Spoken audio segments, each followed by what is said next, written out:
Hello there, I'm Vine and today I have for you the best Cybernetic Creed build. Specifically, the best in beating all the living systems out of Satana, because this is an achievement build.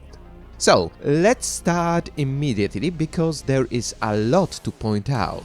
As an origin, we pick Cybernetic Creed for Footsteps of the Prophet achievement requirements, the Conclave of Fusion Situation, and Haruspecs jobs. From edicts, we need Fanatic Spiritualist for Unity boost and Cybernetic Creed requirements. As the first civic, we take Exalted Priesthood to boost Haruspecs' base Unity production. With this civic and all bonuses for priests, we will have a massive Unity income. And if this is not enough, we can go to war with Crusader Spirit, our second civic that gives us Unity for killing enemy armies and ships, and, much more importantly, it also gives plus 5% weapon damage. Finally, from traits, we must take Intelligent for plus 10% research from jobs, Natural Engineers for plus 15% engineering research from jobs, especially Haruspecs, and Traditional for plus 10% Unity from jobs. With this, let's jump into the game and look at the options there, of course starting with Traditions. Pick Discovery as the first one for our research boost. Thanks to gargantuan Unity production, we will finish it very quickly. As the second tradition tree, pick Cybernetics. It requires us to research the integrated cybernetics tech first, but with Haruspecs and the bonuses to engineering research,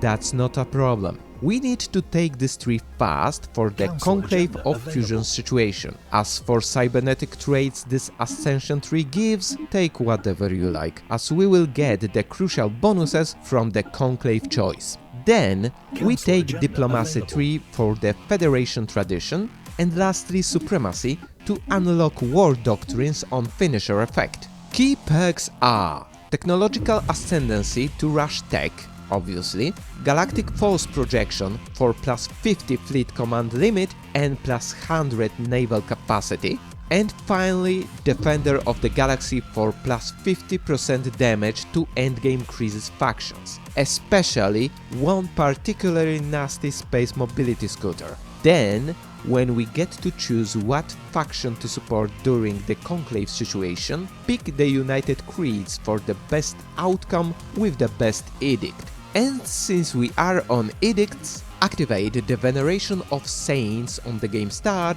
and keep it always on for plus 20% priest output bonus, since it boosts both Unity and engineering research from Haruspecs.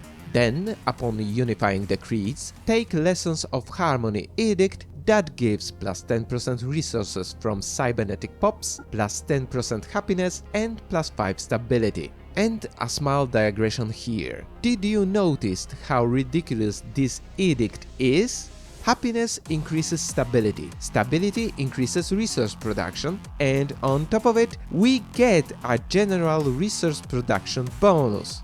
Yeah, Paradox did not balance it with other creeds edicts at all. Anyway, back to the edicts. We also need exotic gases as fuel for plus 50% sublight speed, exotic gases for shield boost for plus 25% shield hit points, and volatile explosive for plus 25% explosive weapon damage. Then all we need is a Federation, specifically Galactic Union or Martial Alliance types, as both on 5th level give another plus 50% damage to endgame crisis factions. Establish it via releasing a vassal trick, friendship, or by liberating a neighbor. With this, when Parent the Reckoning crisis arrives, we play nice with Setana solving all the projects to unlock the ability to damage her and her fleets. While you are at it, you can even do Mother Knows Best achievement by complying with all her demands.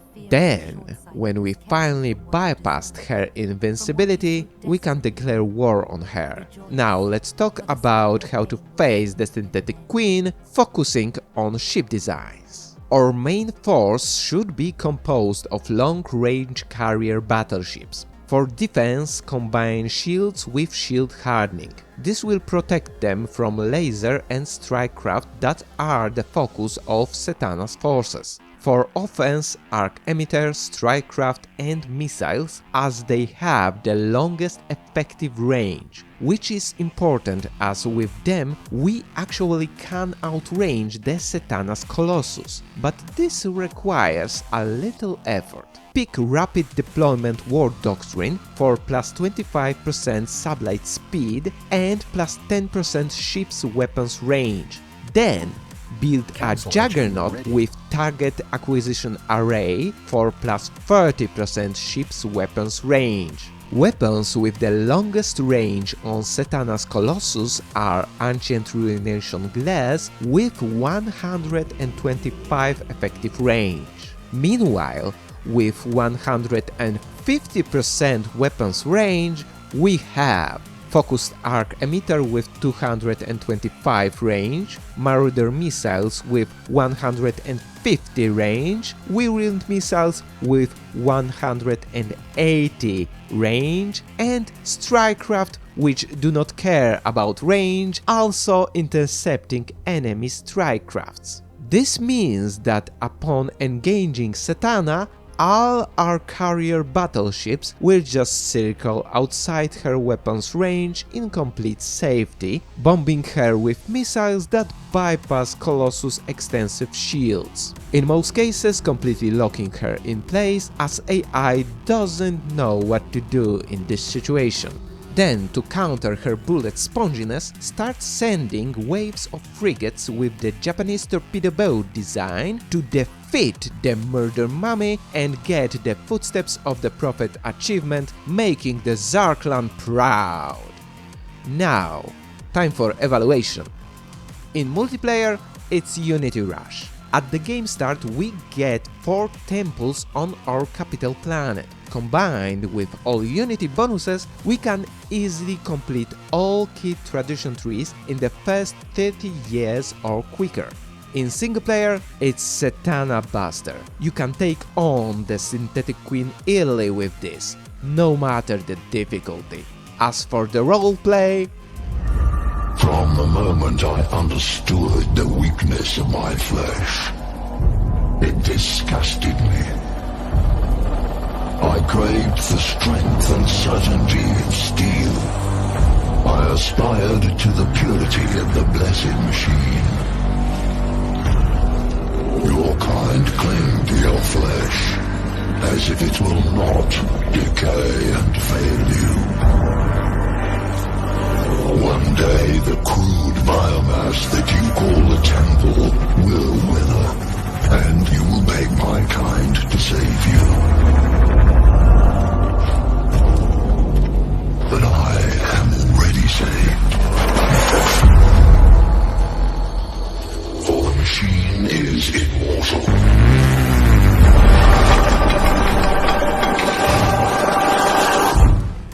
Anyway, what do you think about this build? Write your opinion in the comments and see you later!